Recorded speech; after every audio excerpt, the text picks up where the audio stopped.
रोई छो थी चरी दिलड़ी वफा जा बनाई वठे जीजा अल्लाह रोई छो थी चरी दिलड़ी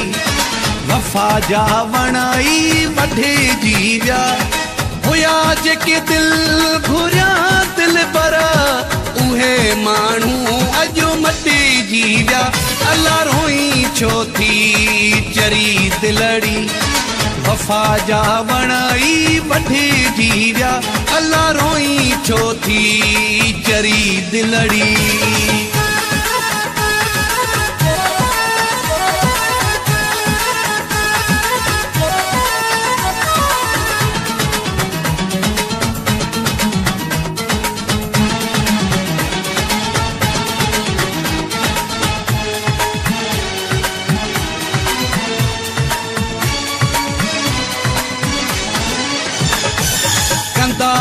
सा हुजे सदको प्यारन से नथा पानी अल्लाह कंदा सा हुजे सदको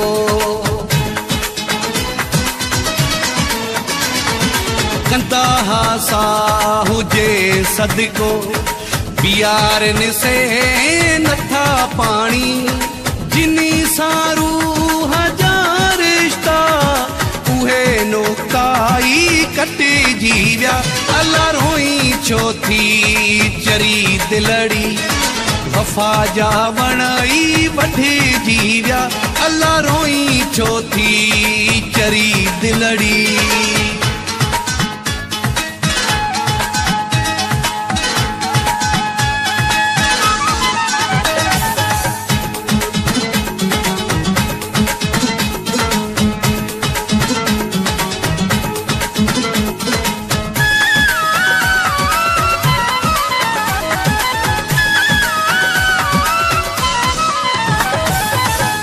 में हथो दई जेके हलिया गडु साजा साथी अल्लाह हथन में हथो दई जेके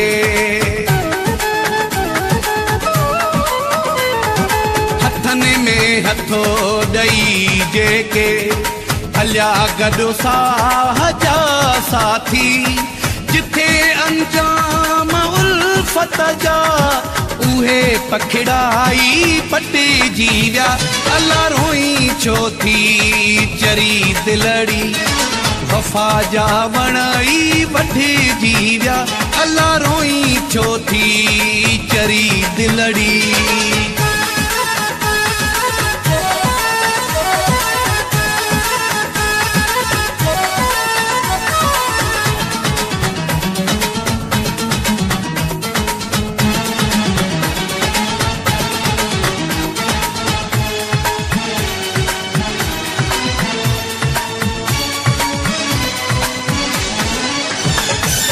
शम्स हाणे छॾे दे तूं पुछाऊं तने प्यारन जूं अल्लाह शम्स हाणे छॾे दे तूं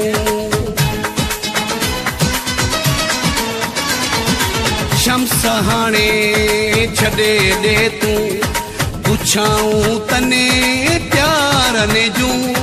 करे वेहो माठ महाराणे अगूणा कुरे पई घटे जीव्या अल्लाह रोई छो थी चरी दिलड़ी वफा जा बनाई वठे जीव्या अल्लाह रोई छो थी चरी दिलड़ी वफा जा बनाई वठे जीव्या हुया जेके दिल घुरिया दिल पर उहे मानू अजो मटे जीव्या अल्लाह रोई छो थी चरी दिलड़ी वफा जा बनाई वठे जीव्या अल्लाह रोई छो थी चरी दिलड़ी फराज रिकॉर्डिंग कंपनी में खुश आमदीद दोस्तों असां वटि सिंध जे मुख़्तलिफ़ फनकारनि जा गाना ऑडियो कैसेट सां रिकॉर्ड थियल मौजूद आहिनि। अगर कंहिं भी दोस्त के पोस्ट जे ज़रिए मेमोरी कार्ड घुराइणो हुजे उन लाइ भी राब्तो कंदा। उन खां अलावा असां टैप वारी कैसेट के भी मेमोरी कार्ड में तब्दील करे ॾींदा आहियूं। राब्ते जे लाइ कॉल कंदा मोहम्मद फराज 0300 3400 570।